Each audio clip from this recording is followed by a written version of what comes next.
അവരുടെ അട്രാക്ഷൻ വളരെ കൂടുതലാണ്. അപ്പൊ ഇതായി ഹൈബ്രിഡ് മണ്ണ് നമുക്കുണ്ടായി. ഹൈബ്രിഡ് ഏതാ? മണ്ണിന് കൂടുതലുണ്ടാകും. മണ്ണിന് കൂടുതൽ ഉണ്ടാകണമെന്നുണ്ടെങ്കിൽ മണ്ണിലേക്ക് പ്രോട്ടീൻ ചെന്നാൽ മതി. പ്രോട്ടീൻ നിങ്ങൾ മീൻ വെള്ളം ഒഴിച്ച് മണ്ണിലുണ്ടാകും. ആ മീനിന്റെ പ്രോട്ടീൻ ചെന്നാൽ ഉണ്ടാകും. ഞാൻ നേരത്തെ ടീച്ചർ പറഞ്ഞ പോലെ പാല് ഒഴിച്ചു കൊടുത്ത് വേസ്റ്റ് പാല് പിരിഞ്ഞുണ്ടെങ്കിൽ ഒഴിച്ചു കൊടുത്ത് മണ്ണിലുണ്ടാകും. പ്രോട്ടീൻ ആണ് പ്രധാനം. ഇന്ന് വളരെ പ്രധാനപ്പെട്ട ഒരു കാര്യം നമ്മുടെ നാടൻ മണ്ണിൽ തീർന്നിരിക്കുന്നു. പണ്ടുകാലത്ത് ചാണകം ഇട്ടാൽ മതിയായിരുന്നു, മണ്ണിര താനെ വരുമായിരുന്നു. അന്ന് പശുവിന് കൊടുത്തിരുന്നത് എന്തൊക്കെയാണെന്നറിയൂ? ഇന്നത്തെ ചാണകം വെട്ടി മാന്തി അടിവരെ നോക്കിക്കോളൂ, ഒരൊറ്റ മണ്ണര അതിനകത്തുണ്ടാവില്ല, ഒരു മണ്ണര പോലും ഉണ്ടാവില്ല. പണ്ടുകാലത്ത് ചാണകക്കുഴി വെട്ടിയാൽ നിറയെ, ഒരു തൂമ്പ വെട്ടിയാൽ അതിനകത്ത് നിറച്ച് മണ്ണരയായിരിക്കും. എന്തായിരുന്നു കാര്യം? പശുവിന് കൊടുത്തിരുന്നത് കപ്പലിന്റെ പിണ്ണാക്കാണ്, തേങ്ങാ പിണ്ണാക്കാണ്, പുളിങ്കുരുവാണ്. പരുത്തിക്കുരു ആട്ടി കൊടുക്കും വേവിച്ച്. പുളിങ്കുരും പരുത്തിക്കുരി ആട്ടി പിണ്ണാക്കും ഇതെല്ലാം കൂടി കൊടുത്ത് തൂവയാൽ ഉണ്ടാകുന്ന ചാണകം. ആ ചാണകത്തിനകത്ത് മണ്ണര വളരും. ആ പ്രോട്ടീന്റെ അംശം ചെന്നാൽ മണ്ണര വളരും.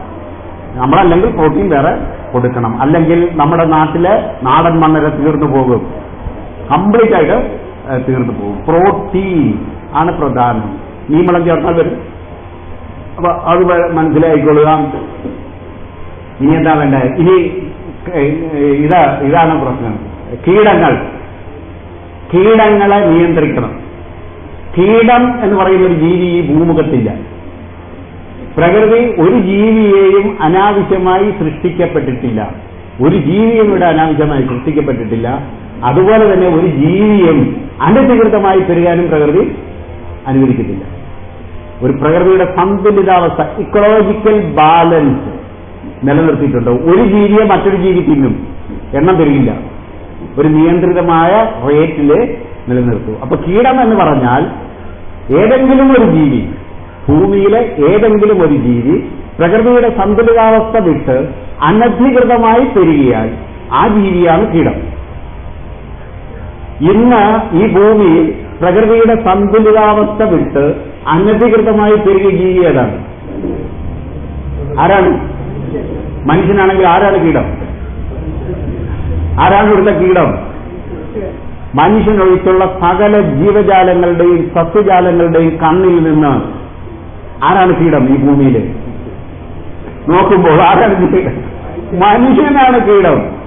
വെള്ളത്തിൽ അവരാരും കൊണ്ടുവന്ന് വിഷം കലർത്തണില്ല, അവരാരും മരം വെട്ടലില്ല, തീയിടലില്ല, കാടിന് തീ വെക്കലില്ല, ഇതൊന്നും അവർ ചെയ്യലില്ല, ഒരു ജീവിയും ചെയ്യലില്ല. പക്ഷെ ഇത് ചെയ്യുന്ന ഒരൊറ്റ ജീവിയുണ്ട്, അത് സന്തുലിതാവസ്ഥ വിട്ട് അനധികൃതമായി പെരുകയും ചെയ്യിക്കുന്നു. ആ ജീവിയാണ് പറയുക ചാഴി കീടമാണെന്ന്. ഈ കാരണജീവികള് ആദ്യമായി നമ്മൾ അറിയേണ്ടത് നമ്മളാണ് ഇവിടുത്തെ കീടമെന്നാണ്. മനസ്സിലായില്ലേ? നമ്മളാണ് ഈ ഭൂമിയിലെ പ്രധാന കീടം എന്ന് നമ്മൾ തിരിച്ചറിയണം. ഇനി ചില ജീവികൾ നമ്മളുടെ വിളകളെ നശിപ്പിക്കാറുണ്ട്. അവരെ നിയന്ത്രിക്കേണ്ട ഒരു മെത്തേഡ് നമ്മൾ അറിഞ്ഞിരിക്കണം. അത് നശിപ്പിക്കുകയല്ല, അകറ്റി നിർത്തുക. ആകർഷിച്ചു കൊല്ലുന്നത് അൺസൈന്റിഫിക് ആണ്, ചെയ്യരുത്. ആകർഷിച്ചു കൊള്ളരുത്, റിപ്പൽ ചെയ്യുക, അകറ്റി വിടുക, കീടങ്ങളെ അകറ്റി വിടുക എന്നുള്ള ഒരു നിലപാടാണ് എടുക്കേണ്ടത്. ഇതിന് 3 മെത്തേഡ് എടുക്കണം. 3 മെത്തേഡും ആപ്ലിക്കബിൾ ആണ്, ചെയ്തേ പറ്റും. 3 ചെയ്യേണ്ടി വരും. മിനറൽ സൊല്യൂഷൻ, മിനറൽ മെത്തേഡ് എന്ന് പറയുന്ന ഒരു സാധനമുണ്ട്. മിനറൽ മെത്തേഡ്, ജൈവ method, organic method, biological method. ഈ 3 മെത്തേഡും നമ്മൾ കീടങ്ങളെ നിയന്ത്രിക്കാൻ വേണ്ടി വരും. മിനറൽ മെത്തേഡ് എന്ന് പറഞ്ഞാൽ ഉപ്പ്, ചാരം, കുമ്മായം ഇവയെ ഉപയോഗിച്ചുള്ള ഒരു നിയന്ത്രണമാണ്. ഉപ്പ്, ചാരം, കുമ്മായം. ഉപ്പും ചാരവും കുമ്മായവും 3 കൂടി ചേർത്ത് ഇട്ടുകൊടുത്താൽ തെങ്ങിലും വാഴയിലുമുള്ള കീടശല്യത്തിന് ഒരു പരിധിവരെ നിയന്ത്രണം കിട്ടും. തെങ്ങിനും വാഴയ്ക്കും, തെങ്ങിനും വാഴയും ഒഴിച്ചുള്ള സകല പച്ചക്കറികൾക്കും പഴവർഗത്തിനും ചാരവും കുമ്മായവും സമം ചേർത്ത് തൂളിയാൽ മതി. ചാരവും കുമ്മായവും സമം മിക്സ് ചെയ്തിട്ട് തൂളി കൊടുക്കുക. ഒരുമാതിരിപ്പെട്ട എല്ലാത്തിനും നിയന്ത്രണം കിട്ടും. 2 വിളകൾക്ക് ഉപ്പ് കൂടി ചേർക്കാം, തെങ്ങിനും വാഴയ്ക്കും. പച്ചക്കറിക്ക് കൊണ്ടുപോയി ഉപ്പിടരുത്, കരിഞ്ഞു പോകും. പച്ചക്കറി കിട്ടാൽ കരിഞ്ഞു പോകും. ബാക്കി ഇത് 2 ഇടാം. അതാണ് മിനറൽ സൊല്യൂഷൻ എന്ന് പറയുക. അത് സൊല്യൂഷൻ ഉണ്ടാക്കിയെടുക്കാം, നിങ്ങൾക്ക് ഉണ്ടാക്കി പാകത്ത് വയ്ക്കാം. 4 ലിറ്റർ ചാരം, നേരെ പകുതി 2 ലിറ്റർ കുമ്മായം, അതിന്റെ നേരെ പകുതി 1 ലിറ്റർ ഉപ്പ്, 20 ലിറ്റർ വെള്ളത്തിൽ കലക്കുക. കലക്കി വെച്ചേക്കുക, ഭാഗത്തിരുന്നോളും, ഒരിക്കലും കേടാവില്ല. കലക്കിയെടുത്ത് ആവശ്യത്തിന് വേണ്ടി വാഴയ്ക്കും തെങ്ങിനും കുറേശ്ശെ ഒഴിച്ചു കൊടുക്കാം, തെങ്ങിന് കൂമ്പിലും ഒഴിച്ചു കൊടുക്കാം. വാഴയുടെ തടയിൽ നല്ല ബ്രഷ് ചെയ്യണ പരുവത്തിലടിക്കാമെങ്കിൽ വാഴയുടെ വണ്ട് കുത്തിനെ ഒന്ന് നിയന്ത്രിച്ച് കൊല പഴുപ്പിച്ചെടുക്കാം, ഒടിഞ്ഞു പോകാതെ ഒഴിച്ചെടുക്കാം. ബ്രഷ് ചെയ്താൽ മതി, അതിന്റെ സിലറി വരുമ്പോൾ ബ്രഷ് ചെയ്താൽ മതി. ഇതൊരു മെത്തേഡ്. പിന്നെ ജൈവ മെത്തേഡിൽ 2-3 കാര്യങ്ങൾ. രൂക്ഷ ഗന്ധമുള്ള ഏത് പച്ചിലയും അരച്ചു കലക്കി തെളിച്ചാൽ കീടങ്ങളെ അകറ്റാം. രൂക്ഷ ഗന്ധമുള്ള ഏത് പച്ചിലയും നിങ്ങളുടെ പറമ്പിലോ ചുറ്റുവട്ടത്തോ ഉണ്ടെങ്കിൽ അത് പറിച്ചെടുത്ത് അരച്ചു കലക്കി തളിച്ചാൽ കീടങ്ങളെ അകറ്റാം. ഇനി രൂക്ഷഗന്ധമുള്ള ഇല എങ്ങനെ കണ്ടുപിടിക്കും? നേരത്തെ പറഞ്ഞു, ഒന്നും പറഞ്ഞു തരില്ല നേരിട്ട്. രൂക്ഷഗന്ധമുള്ള ഇല എങ്ങനെ കണ്ടുപിടിക്കും? കാണുന്ന പച്ചില പറിച്ച് കയ്യിലിട്ട് തിരുമ്മി മണത്തു നോക്കുക. തല കുടയുമെങ്കിൽ നിങ്ങൾ അരച്ച് ഏത് കീടത്തിലും തളിച്ചോളൂ, കീടങ്ങളെ അകറ്റാം. അപ്പൊ രൂക്ഷഗന്ധം അങ്ങനെ കണ്ടുപിടിച്ചോളുക. മറ്റൊന്ന്, കയ്പ് രസത്തിന് കീടങ്ങളെ അകറ്റാം. കയ്പ് രസമുള്ള എന്തെങ്കിലും വെള്ളത്തിൽ കലക്കി തളിച്ചോളുക, കീടങ്ങളെ അകറ്റാം. കൊല്ലാനല്ല, കീടങ്ങളെ അകറ്റാം. കയ്പ് രസം എന്തുകൊണ്ട്? കാഞ്ഞിരമുണ്ട്, വേപ്പുണ്ട്, ആര്യവേപ്പുണ്ട്. ആര്യവേപ്പിന്റെ പിണ്ണാക്ക് വെള്ളത്തിലിട്ട് കലക്കി 2 മണിക്കൂർ കഴിയുമ്പോൾ തളിക്കാം. ആര്യവേപ്പിന്റെ ഇല അരച്ച് കലക്കി തളിക്കാം. എന്ത് വേണമെങ്കിൽ. കയ്പ് രസം, കിരിയാത്ത് ഒരു ചെറിയ ചെടിയുണ്ട്, കിരിയാത്ത്, അരച്ച് കലക്കി ഒരു 5 ചുവട് അരച്ച് കലക്കി തളിച്ചാൽ ഏത് കയ്പ്, ഭയങ്കര കയ്പാണ്. ഇത് കിരിയാത്തിന്റെ ഒരു 10-12 ഇല അരച്ച് കലക്കി തളിച്ചാൽ ഏത് പനിയും. ഇപ്പൊ ഒരു പ്രചരണമുണ്ട്, കുരങ്ങിന്റെ പനി വരുന്നത്, കുരങ്ങൻ പനി. ഏത് കുരങ്ങൻ പനിയും പോവും കിരിയാത്ത് കഷായം കഴിച്ചാൽ മതി. കിരിയാത്ത് ഇട്ട് വെള്ളം തിളപ്പിച്ച്, ഇത്തിരി കയ്പാണ്, നല്ല കയ്പാണ്, അരച്ച് കലക്കി കുടിക്കുകയെങ്കിൽ ഏത് കുരങ്ങൻ പനിയും പോവും, പട്ടിപ്പനിയും പോവും, ഏത് പനിയും പോകുന്നതാണ് കിരിയാത്ത് കഷായം. കിരിയാത്ത് അരച്ച് കലക്കി തളിക്കാം. അമൃതം ഇടിച്ചു ചവച്ച് വെള്ളത്തിലിട്ടിട്ട് കലക്കി തളിക്കാം. ഇതൊന്നുമില്ലെങ്കിൽ ചെല്ലിനായകം മേടിക്കാൻ കിട്ടും, പച്ചമരുന്നുകളിൽ. ഏത് കാട്ടപ്പ നമ്മൾ ഇതിന് വേറെ ഇവിടെയൊക്കെ വരുമ്പോഴത്തേക്ക് ഒരു സൂര്യകാന്തി പൂ പോലത്തെ ഒരു പൂവുണ്ട് തേക്കടിയിലേക്ക് പോകുമ്പോൾ, അതൊക്കെ നല്ല കയ്പാണ്, അരച്ച് കലക്കി തളിക്കാം. കയ്പ് രസത്തിന് കീടങ്ങളെ അകറ്റാം. എരിവിന് കീടങ്ങളെ അകറ്റാം. കർണംപൊട്ടി മുളകെന്നും പറഞ്ഞിട്ടൊരു മുളകുണ്ട്. ആ മുളക് അരച്ച് കലക്കി തളിച്ചാൽ കീടങ്ങളെ അകറ്റാം. വീട്ടിൽ കള്ളം കയറിയാൽ എന്ത് തളിച്ചാൽ കള്ളനെ ഓടിക്കാം? എന്ത് തൂളിയാൽ? മുളക് പൊടി. ഒരു പിടി മുളക് പൊടി ഉണ്ടെങ്കിൽ കള്ളൻ പമ്പ കടക്കും. അപ്പോ അതേമാതിരി തന്നെ മുളക് അരച്ച് കലക്കി. ഈ കർണംപൊട്ടി മുളക് എന്ന് പറയുന്നത് ഒരു 4-5 വർഷം നിൽക്കും പറമ്പില്. വെള്ളയാണ്, കറിക്കൊന്നും വെക്കാൻ പറ്റില്ല. അത്രയ്ക്ക് ഒരു മുളക് അരച്ചാൽ തന്നെ കറി കൂട്ടാൻ പറ്റില്ല, അത്രയ്ക്ക് എരിവുള്ളതാണ്. അവരെ മുളക് പിടിപ്പിക്കുക, അരച്ച് കലക്കി തളിച്ചാൽ കീടങ്ങളെ അകറ്റാം. പിടികിട്ടിയല്ലോ? പിടിയിട്ടില്ല. ഈ 3 മെത്തേഡ് കണ്ടുപിടിച്ചോണം. പുതിയ കണ്ടുപിടിച്ചിട്ട് പറഞ്ഞു കൊടുക്കണം.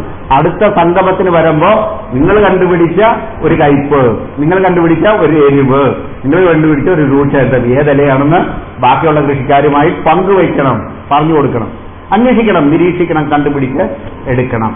അടുത്തത് ബയോളജിക്കൽ മെത്തേഡ്. മനുഷ്യരെ പോലെ തന്നെയാണ് ഈ സൂക്ഷ്മജീവികൾ, ഈ ചെറിയ ജീവികളും. വെജിറ്റേറിയനും ഉണ്ട്, നോൺ വെജിറ്റേറിയനും ഉണ്ട്. വെജിറ്റേറിയൻ ജീവികളുമുണ്ട്, നോൺ വെജിറ്റേറിയൻ ജീവികളുണ്ട്. ഇറച്ചി ജീവികളുമുണ്ട്, പച്ചല ജീവികളുമുണ്ട്. ഇതിൽ ഏത് ജീവിയാണ് കൃഷിക്ക് ദോഷം? മനുഷ്യനെ പോലെ തന്നെ വെജിറ്റേറിയൻ ജീവികളുമുണ്ട്, നോൺ വെജിറ്റേറിയൻ ജീവികളുമുണ്ട്. ഇതിൽ ഏത് ജീവിയാണ് കൃഷിക്ക് ദോഷം? വെജിറ്റേറിയൻ ജീവിയാണ്. കാരണം നമ്മുടെ ചെടിയാണ് തിന്നുക അവര്.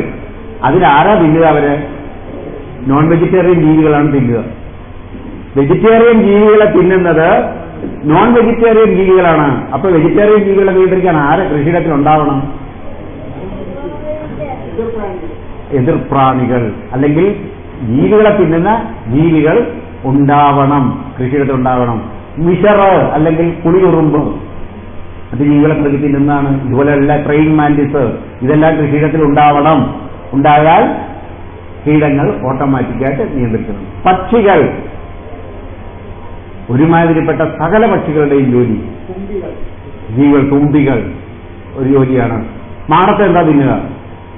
മാടത്ത മൈന എന്ന് പറയുന്നത് എന്താ തിന്നുക? പച്ചലയാണോ കൊത്തി തിന്നുക? എന്താ തിന്നുക മാടത്ത? വിട്ടില് അത് ഇതുപോലെ പുഴുക്കളെല്ലാം പിടിച്ച് തിന്നുക. നിങ്ങളുടെ വീട്ടിലൊരു മാടത്തെ കൂട് വെച്ചു. ആ അച്ഛനും അമ്മയ്ക്കും കൂടി 3 കുഞ്ഞുങ്ങളും ഉണ്ട്. ഇപ്പൊ കൂട് വെക്കും.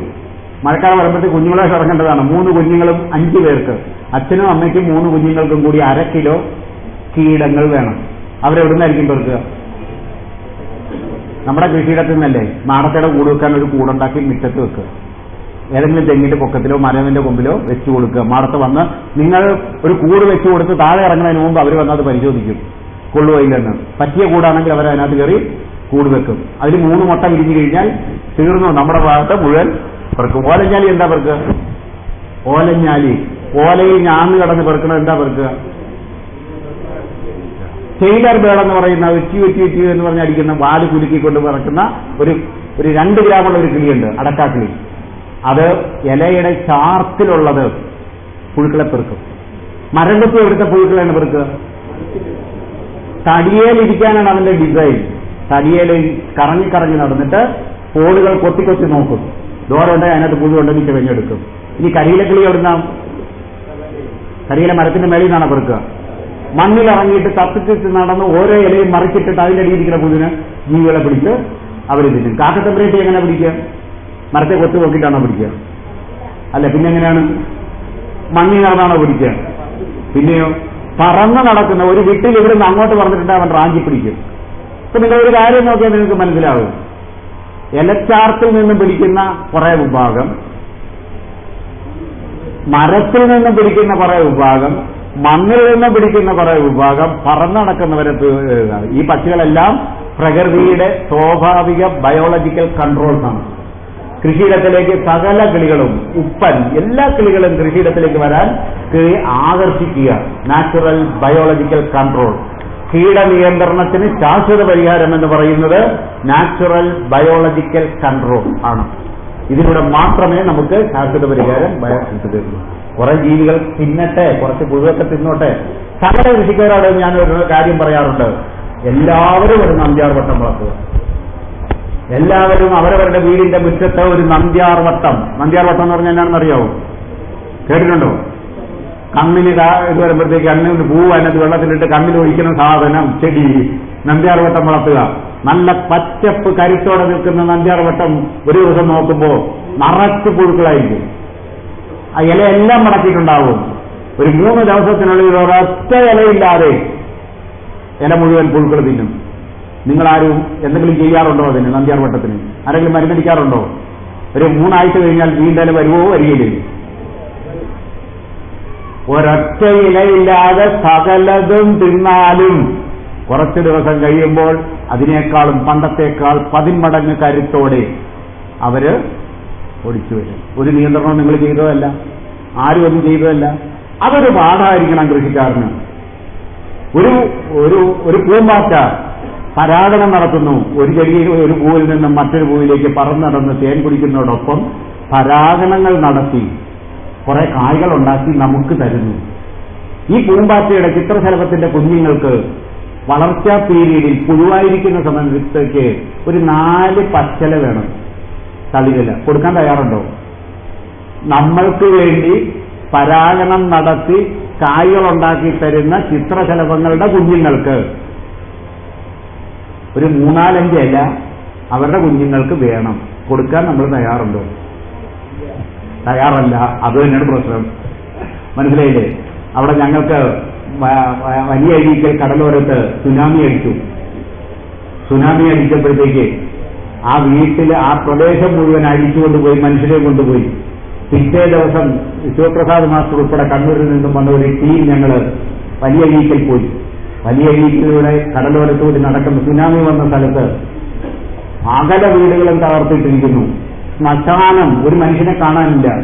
അങ്ങ് അകലെ കുറച്ചുപേരെ ഒരു കടത്തിന്മേലിരിപ്പുണ്ട്. ഞങ്ങൾ നേരെ അവിടെ ചെന്നു. ഞങ്ങൾ പറഞ്ഞു, എന്താ ഇവിടെ ഉണ്ടായ ഇത്രയും തൂത്തുവാരി കൊണ്ടുപോകാൻ? അത് കഴിഞ്ഞടിച്ചോ? അടിച്ചില്ല. ഇതിനു മുമ്പ് എന്തെങ്കിലും ഇതുപോലെ ഒരു തിര അടിച്ചിട്ടുണ്ടോ? അടിച്ചിട്ടില്ല. ജീവിതത്തിൽ ആദ്യമായിട്ടൊരു സുനാമി തിര കാണുകയാണ്.